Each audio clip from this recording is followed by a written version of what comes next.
But they're whole water. Careful, you're covering the table. Okay, just raise it up. It's not raising up. Huh? Is that the wrong the boom? Maybe it's about to dry out. You just gotta be careful. I do, but it's almost dried out.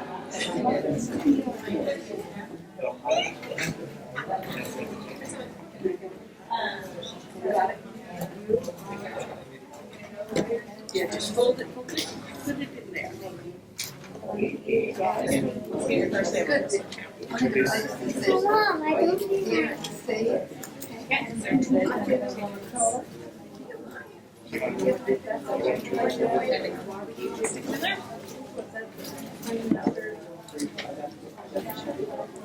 Good job. Good job. And we want to go ahead and get started. We want to thank you guys for coming out to our drowning prevention program. My name is Sylvia Peace. I work with Greenville Fire Rescue. I've been there for about 6 years. So one of the things that we're trying to focus on is reducing drowning in our community. Texas leads the country pretty much every year in drowning. So and we'll talk about that here in just a minute. But one of the things I want to do is thank Wesley United Methodist Church, who is one of our co-hosts for this event. Our Greenville Firefighters Association Local 997 is also a sponsor. And then we have our different partners with Hunt County AMR and then a couple others you'll meet next week. So tonight what we're going to do is we're going to let you know a little bit about how this got started. Several years ago, you guys might remember we had a couple of drownings at Lake Tawakoni and then also at Grapevine Lake, I believe.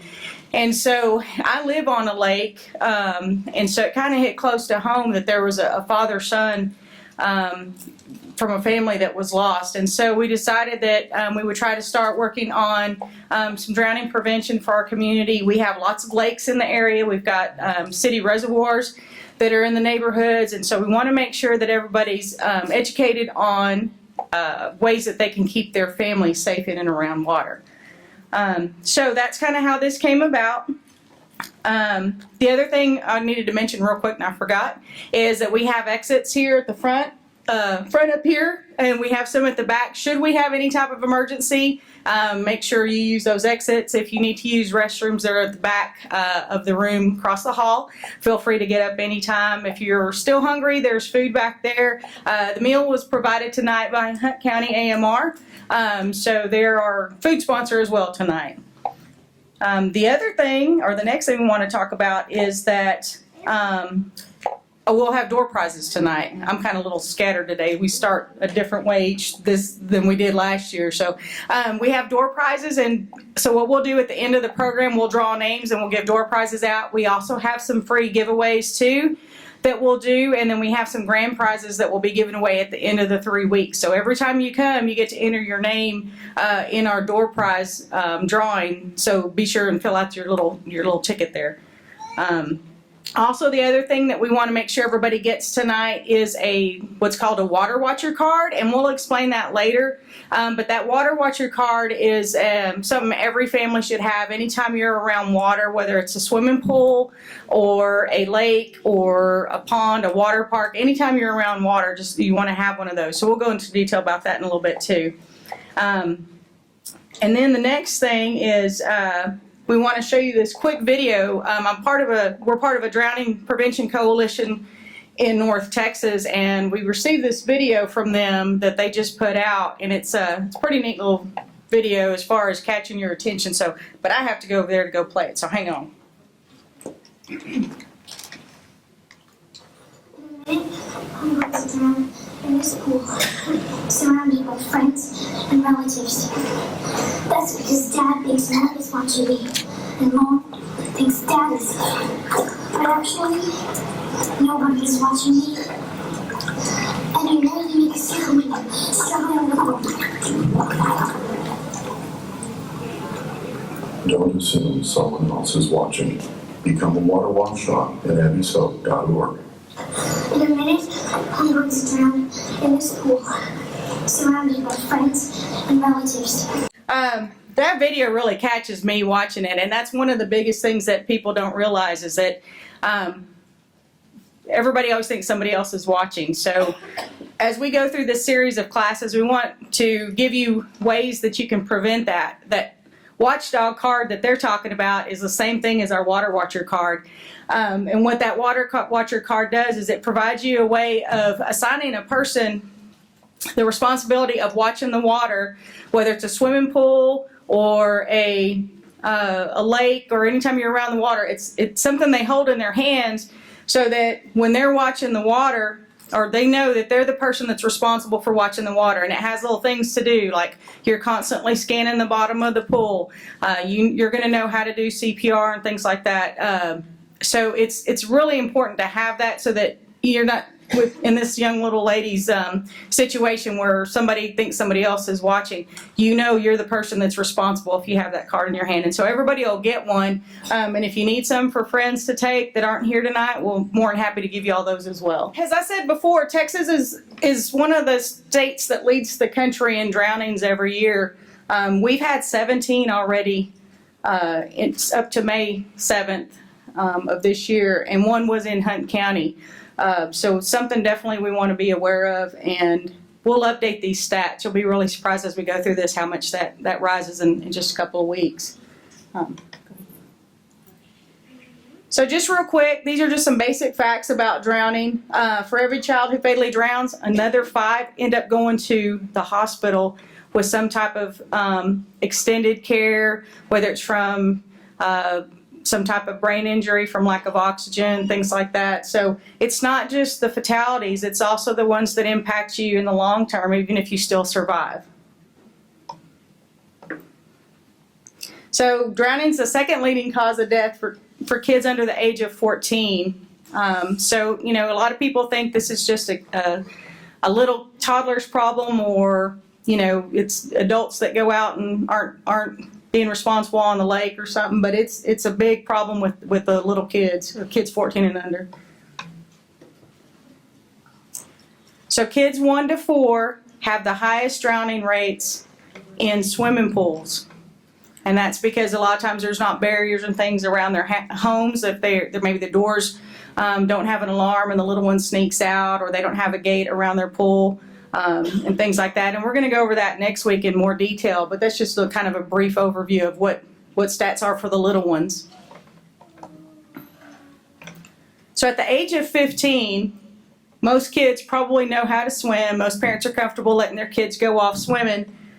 But at that age, it triples, the risk of drowning triples in open water. So it's something, no matter what the age, we want to make sure that everybody's being safe around water.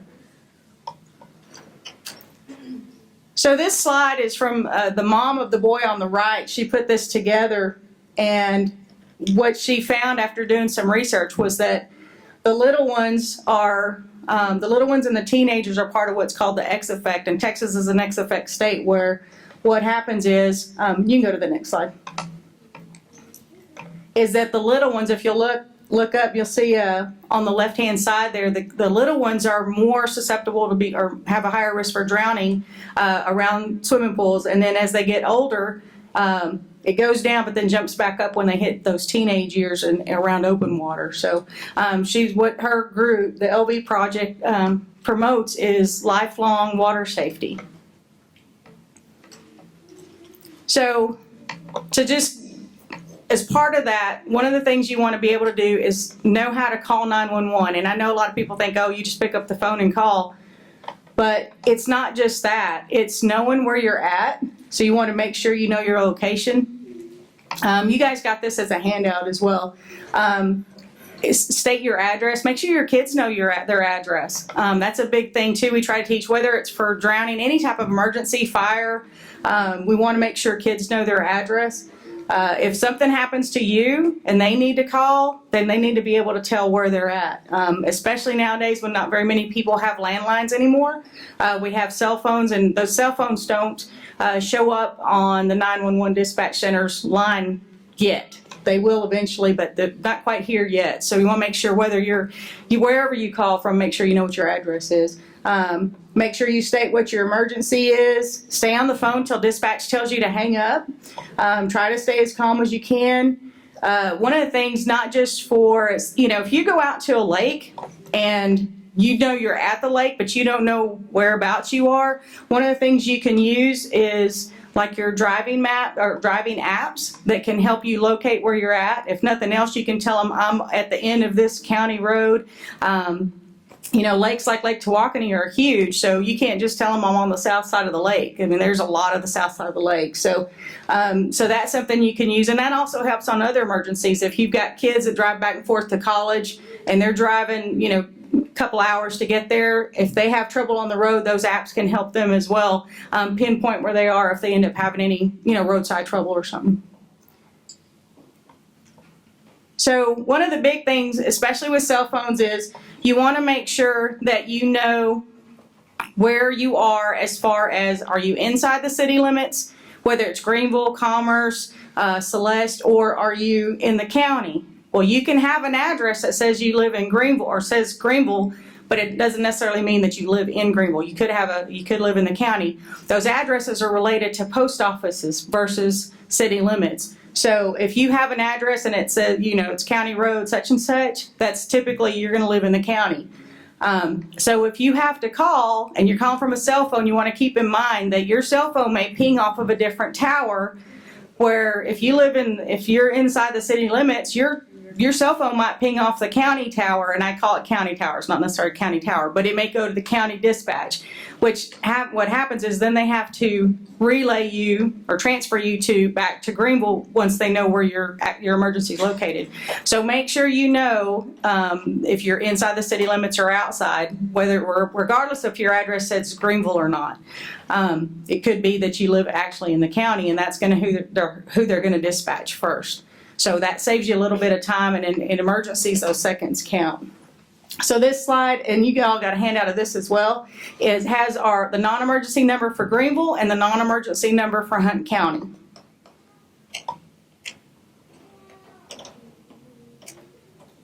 Okay, so you also got one other handout, this Code Red. This Code Red handout is good for severe weather warnings from the city. There's also some information on notifications or ways you can get notifications from out in the county, and also some apps that you can or where you can go and look for apps. It's good to know those because if you're out at a pool and you hear thunder, it's time to get out of the water. We'll talk about that next week too. But having those weather apps, you can kind of see what's coming. I've got one that pops up and says lightning struck within 3 miles of your location. I don't know it, but if I have that app, then I know I can get myself and my family out of the water. So what we're going to do next, we're going to have Miss Cindy Hitchcock with Hunt County AMR EMS to talk about common pool emergencies and hands-only CPR. My name is Cindy. I'm with Hunt County EMS. I've been with them for 15 years, and I'm also American Heart CPR instructor as well. I also have my partner back over there, Michael, who will be helping tonight. We are going to discuss drownings first and kind of how the body reacts and things that we do on our end. And then we'll also discuss hands-only CPR, and we'll actually get to practice performing hands-only CPR. So the first topic is drownings. If not, I apologize. There we go. Okay. So that's just some basic information of disclaimers. You can go past that one. So what we are going to discuss tonight, at the conclusion of this course, we're going to discuss, and you're going to know, to define the different types of drowning. So you've heard of, there's drowning, there's secondary drowning, there's near fatal drowning. So we'll kind of discuss a few things of those, discuss the risk factors of drowning, different ages, different situations, hot tubs and stuff as well that a lot of people might not think about. That's okay. And then we'll discuss tips to prevent drowning. So, of course, statistics are always good to kind of gauge where we are at, but drowning is the 6th leading cause of death for all ages. Leading cause of death in boys 5 to 14. A lot of that is because they are sometimes a little bit more rowdy. I have 2 boys of my own that are 6 and 12. Also, second leading cause of injury-related death in children 1 to 4. And then for under 1 year old, it's the third leading cause of death between actually bathtubs and toilets for children under 1. For every child under 14 that has a fatal drowning, 10 more require ER, whether from the near drowning, injuries from being in the water, could be from diving, different hazards that they have acquired in the water. You can go ahead and switch to the next one. What is drowning? So drowning is the process of experiencing your respiratory impairment. When you are drowning, your body it's just a reaction of, it knows that water doesn't need to go in the body. So it's trying to do everything to keep that head above. You're trying not to open your mouth as much. That's why drowning is a silent accident, because you're trying to actually push down on water, so you don't see the hands waving.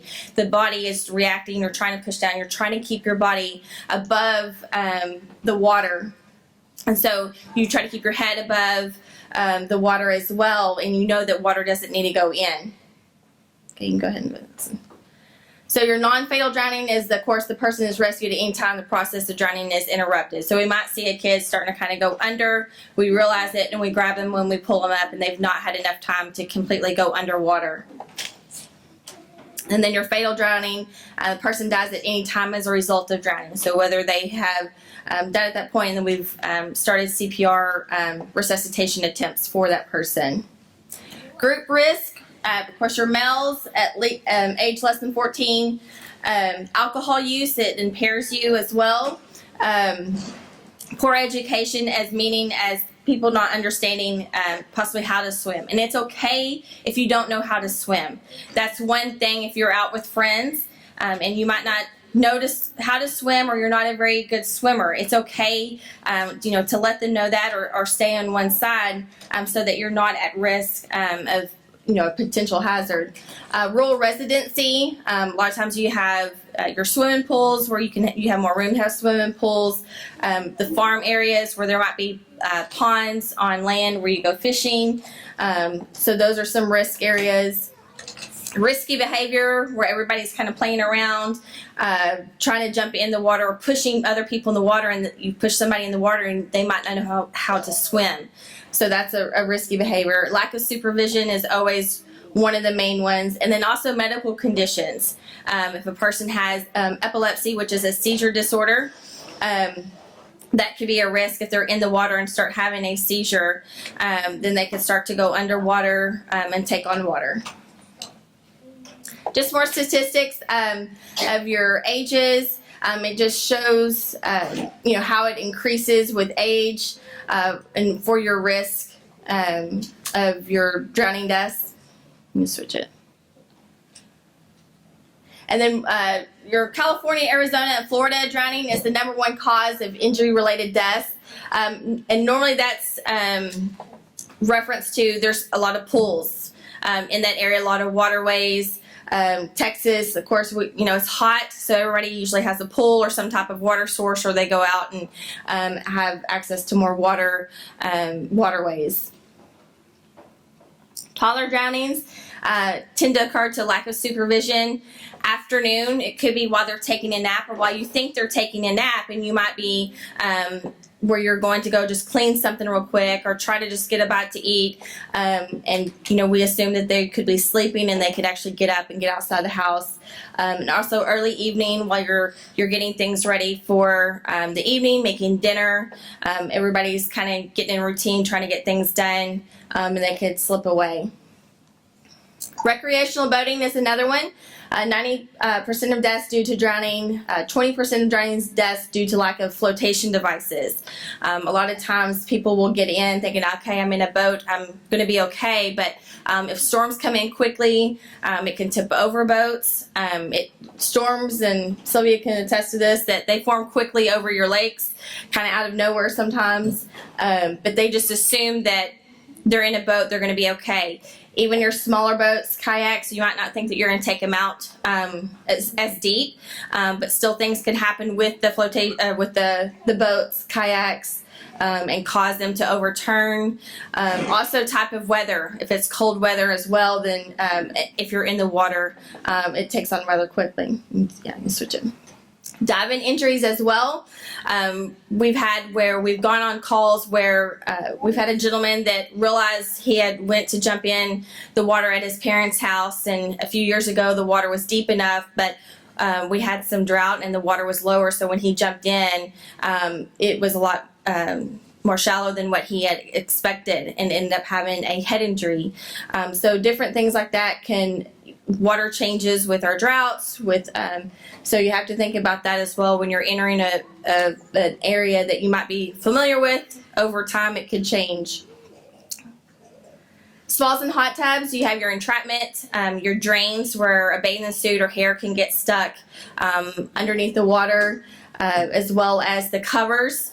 So we like to keep the covers on to keep everything, warm, but kids can get under there, and those things are heavy, so if they try to lift it up, it could knock them in, even though they're not already in there. But if they're bending over just trying to touch the water, it can trap them underneath the lid. So you have to watch for your hot tubs as well, as well, especially with the bubbles and stuff going on.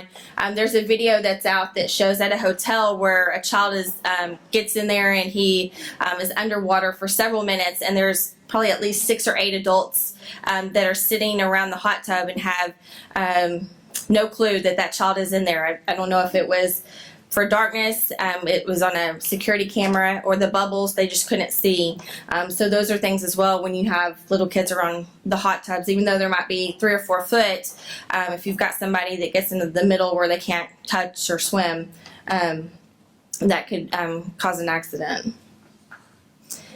So this is how the body works. First, the patient holds their breath because you're trying to, like I said, keep that water out. The body knows that it doesn't need that water in there in your lungs. Your second is your involuntary period, basically where your throat starts to spasm, which is triggered by the presence of, and that all goes with your airway, how it's all processing. Your oxygen tension in the blood, that's more on the medical side, but it's just saying that how your body's reacting, it's starting to shut off. You're basically getting to the point where you're about to pass out because you're trying to hold your breath and trying to keep that water from going in. And then the victim, the last part is the victim gasps for air, and that's where the water starts to go into the lungs and where the drowning comes in.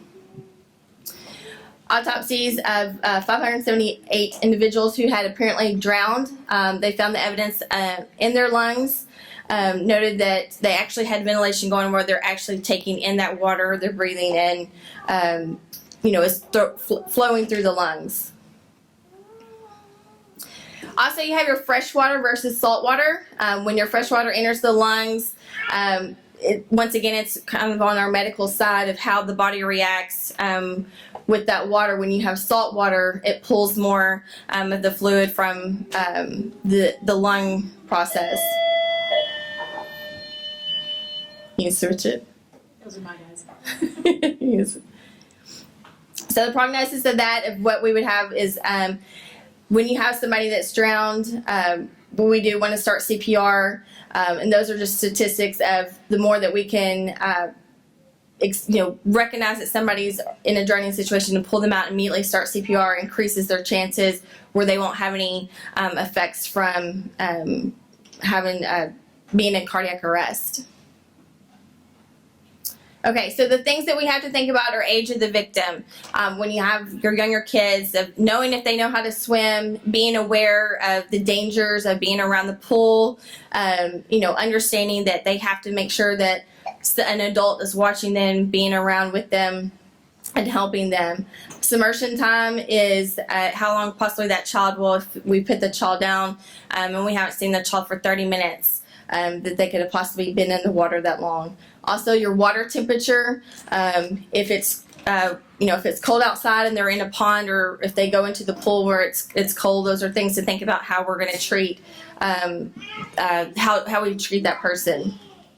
Underlying medical conditions, And then the type of timing of rescue and resuscitation. If it's recognized immediately and pulled out and the CPR is started immediately, or if it's just pulled out and no one's being called and we're waiting for first responders to get there. So these are things that we would classify the person in, and we'll go through those. You can go ahead and click it.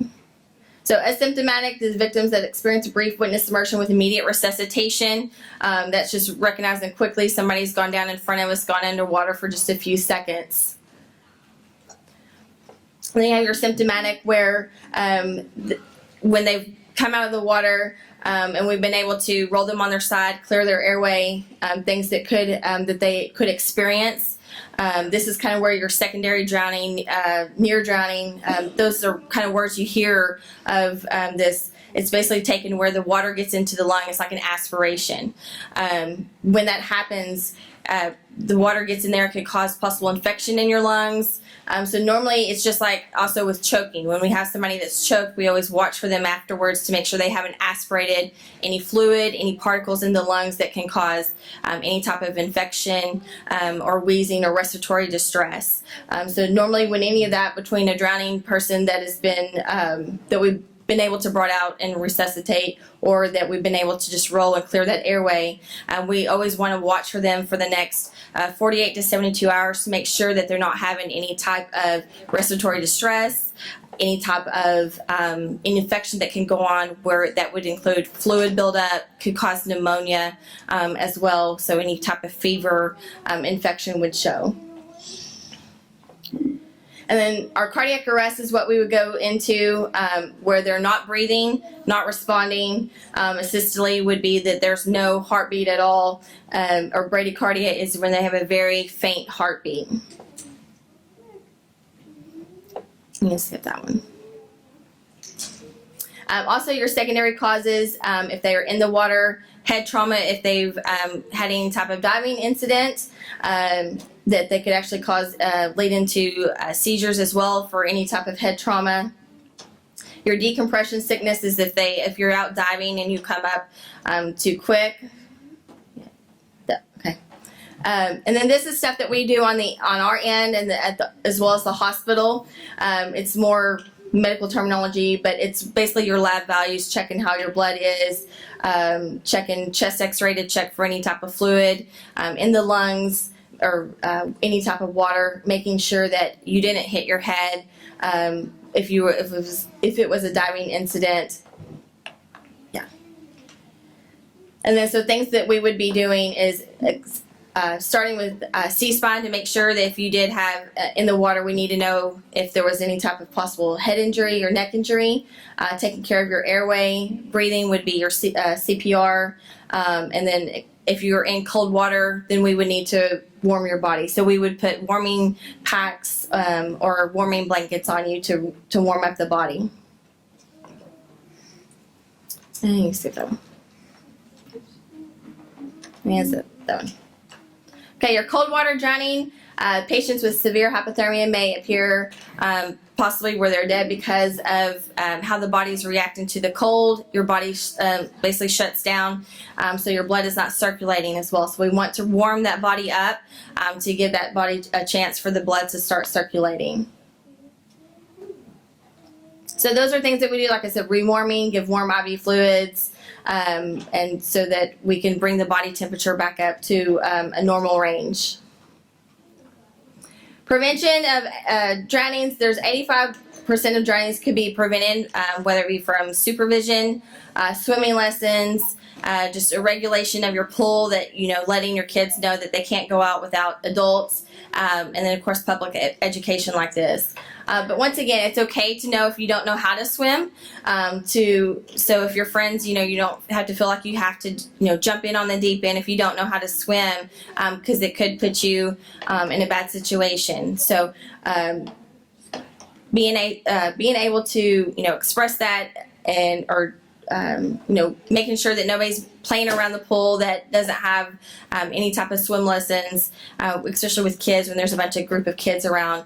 Parents need to watch to make sure that they understand, and that they know that somebody in their group might not be able to swim. I don't know why that one's up there. You can switch that one. Oh, okay. Yeah. Okay, and then you can switch it to the next, it should be in there.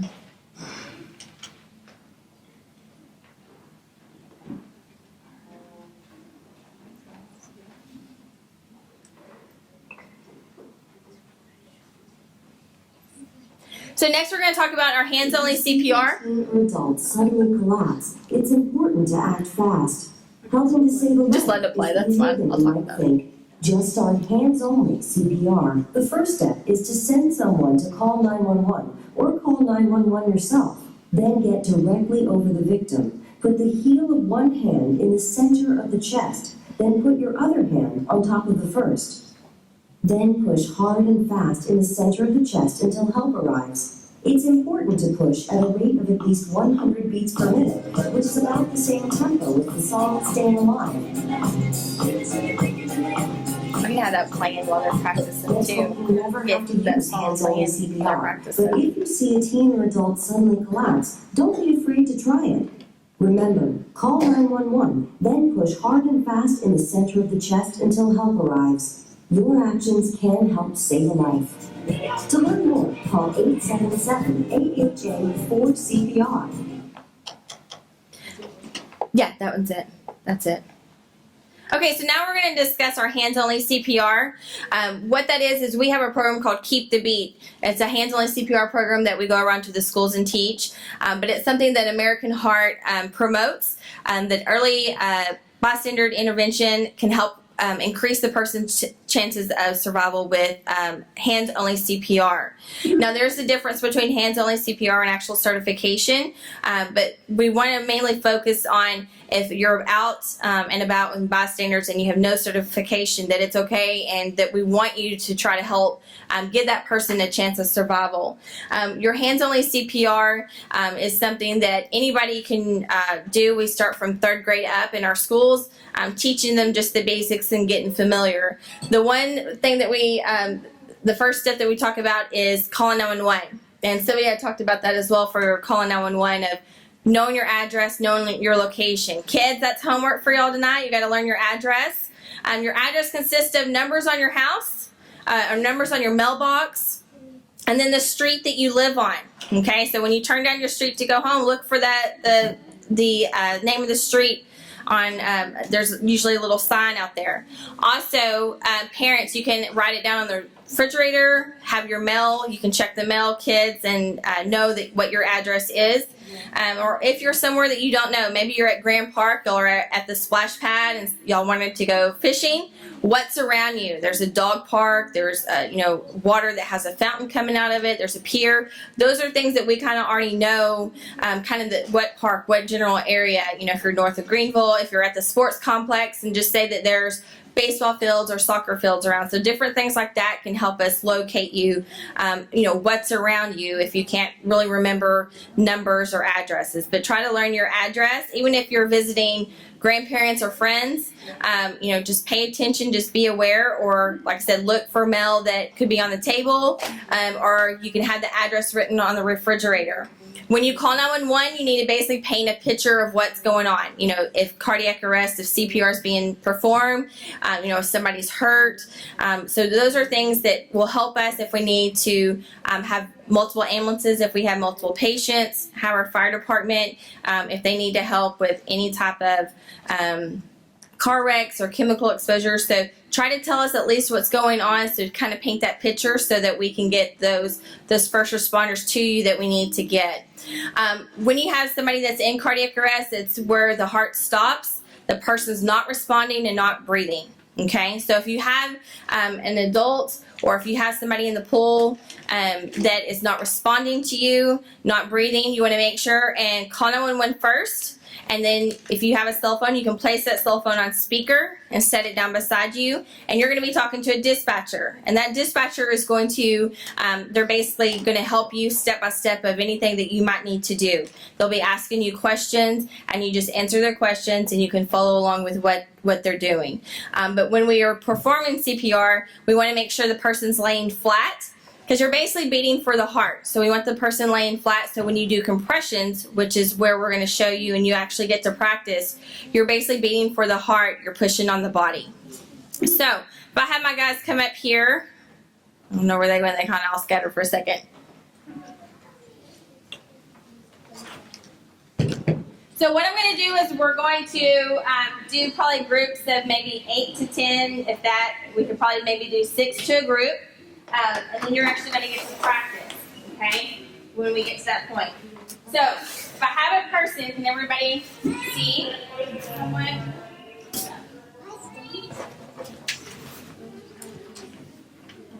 So normally you're going to be on the ground, but I'm just up here so that you can actually see. But you have a person that is not responding to you, so you're going to tap, no response, they're not talking to you, they're not waking up, and they're not breathing. How to know that is if that chest is moving up and down. When you breathe, you feel your chest moving up and down. So if I'm looking and I don't see that chest moving up and down, then they're not breathing, they need CPR, okay? With that, you're giving, when you're doing a compression, and that's where you put your hands on the chest, basically where the heart is, you're acting like the heart and you're making a pumping action, okay? When you're doing a pumping action, it's helping to circulate blood. Blood carries oxygen, so oxygen is still getting to the organs, to the heart, to the brain. So they're still getting that little bit of oxygen that's in that body. We want to help circulate it. We want to help just like we're pumping for the heart, okay? If you ever feel how fast your heart is beating, that's how fast we want it to pump, okay? We want, to give you an idea, we want 100 to 120 compressions per minute, okay? There's only 60 seconds in a minute, so we're wanting just good heart compressions, just like how your heart's beating, okay? So, if the person is not responding, not breathing, we're going to make sure 911 is being called. We'll place their phone on speaker, and then I want you to start compressions. Like I said, compressions are placing your hands in the center of the chest. You want to close your hands like this, bring it directly over the top, lock those arms, and you're using your upper body, okay? So you're pushing down hard and fast, because you have to push down through bone, muscle, and fat. So you have to push hard, okay? You're not going to hurt the person in the state that they're in, okay? So don't worry about pushing, not pushing hard enough or pushing too hard, okay? So we want you to just beat just like for the heart, okay? That's exactly what you're doing. Now these dummies, this is Fred, and then we have some more back there, but this part has a clicker in it, okay? What that is, it tells you that you're pushing down like you're supposed to, hard and fast, okay? So if you're not getting that clicker, maybe you reposition your hands, make sure you're using this bottom part of your hand, and then push straight down. And like I said, you're having to push hard. We want you to actually push about 2 inches down on the chest, because like I said, you were going through bone, muscle, and fat, so you have to push really hard, okay? So, once again, we recognize that somebody's in a situation, they're not responding, we tap, are you okay? Not responding, not breathing, make sure 911's being called. That is one of the biggest keys, because you'd be surprised nobody's called 911 and you don't have any help coming. So you're still going to have to be doing this yourself. So make sure 911's being called. We'd rather you call it and it be nothing or be okay by the time we get there than not call at all, okay? So when we started compressions, like I said, you're pushing straight down and you're pushing hard and fast. You're just going to keep continuously doing that until first responders get there, okay? You don't ever stop. You just keep doing that compression and just beating for the heart until a first responder gets there, okay? Any questions so far? You can ask any questions, or if you want to ask me afterwards, you can. You got a question? Okay. And if you can think, we'll try to have the music playing and staying alive, but we want good compressions, just like what your heart is beating, okay? All right. How many do y'all have? 8? Look at you, buddy.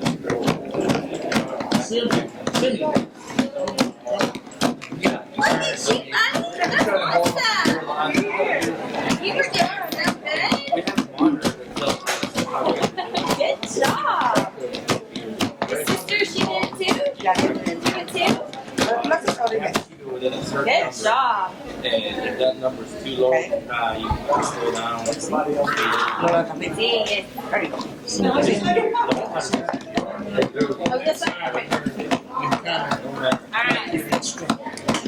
job. There you go. Good job. You did awesome. So we just want to make sure you put your hands right here in the center and then don't move them down. You want to keep them right here the whole time. Okay? So you keep your hands on the chest so that you don't move down here because your heart's up here. So we want to push on the heart. Okay? Good job. Were you able to do it too? Good. Sister's got it all down. Good job. There's a lot more to it. Awesome. Also, when you're performing CPR, on the video it does show us removing the shirt. We do so that you can just see landmarks. We want you to put your hands in the center of the chest. So if you go down too far, you're not going to be doing that person any good because you're not beating where that heart is. You're not pushing down on the heart. So we always say to open the shirt so you can see where your hands are so that they are in the right spot and that they don't go down too far. Okay? Does anybody have any other questions? Is anybody tired from doing that? Yes? I know, it's very tiring. So that's time. Yeah, firefighters, yeah. That's what we normally have. Those guys go with us in the back. There's a lot that goes on in the back of our ambulance when we have a person in cardiac arrest, which is where the heart stops beating and somebody stops breathing. So we have our firefighters or other volunteer departments to go with us in the back to help give those compressions, give good compressions. They're beating for the heart. And we're also doing other things where we're giving medications to try to help the body react, to help increase that person's chances of survival.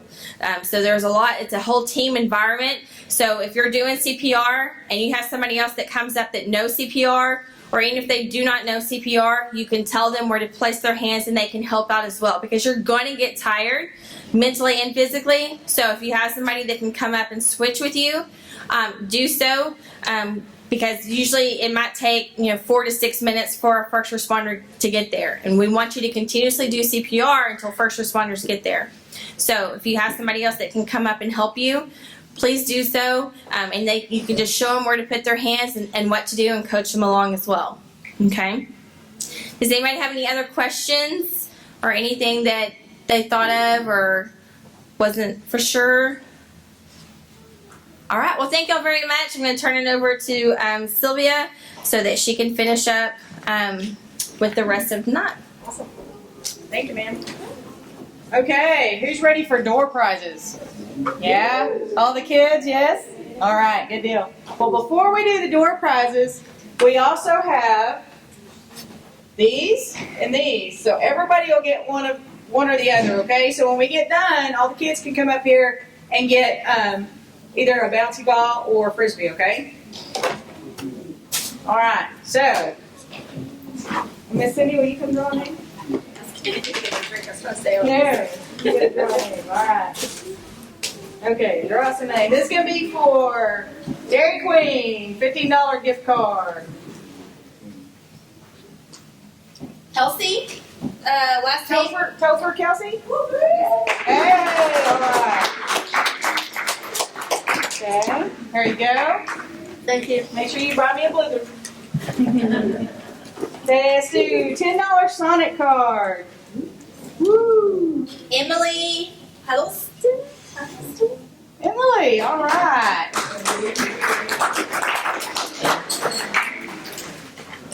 She had come all the way from the back.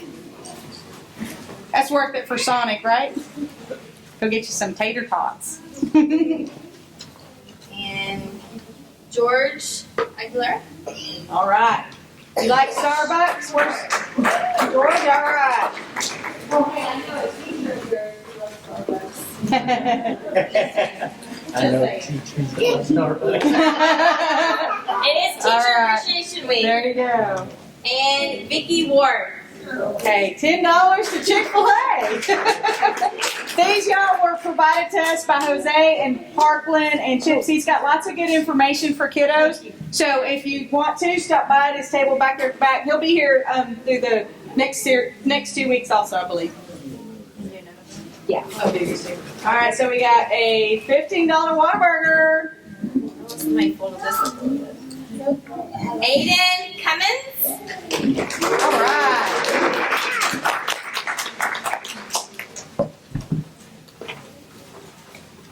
Can you get me some onion rings at the Whataburger? He says no. Isabella S. Isabella? All right. $20 Walmart gift card. All right.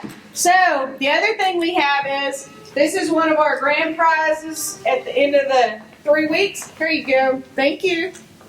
At the end of 3 weeks, this was provided by Wesley United Church, Methodist Church. So you get all of this right here. Isn't that cool? I think that it's going to be fun. So come back, and on the last night, we'll be doing that. So the other thing we have tonight is the Water Watcher cards, which our firefighters will be handing out. We have them in English and Spanish, so if you want one of those, or you need to take one. Everybody needs to take one, so that's the rule tonight. Everybody takes a card. And then next week, we will have Pam Garris, who's with Greenville Parks and Recreation, talking about swimming with lifeguards. And then Wes Parsons, who's one of our firefighters, will be talking about swimming without lifeguards. The following week, after that, will be one of the game wardens will be here to talk. The other question we wanted to ask real quick, just to double check, if anybody here does not want to have their picture on Facebook, please let us know so that we can make sure we take your picture. We don't post one of your pictures. We're just trying to be sensitive to that. So, and that's not a problem at all. So we're more than happy to not do that. Otherwise, look for us on Facebook. We'll have pictures on there from tonight. So thank y'all very much for coming. This video has been brought to you by Juice 34. Juice is your community-owned provider of electric, internet, cable TV, and true local programming. There is power in community. There is power in knowing your neighbors and working with people who actually live here, not out-of-town strangers. There is power in being based here, in raising our children here. In fact, at Juice, we believe there's nothing more powerful than hometown service. Juice. Hometown service, world-class reliability.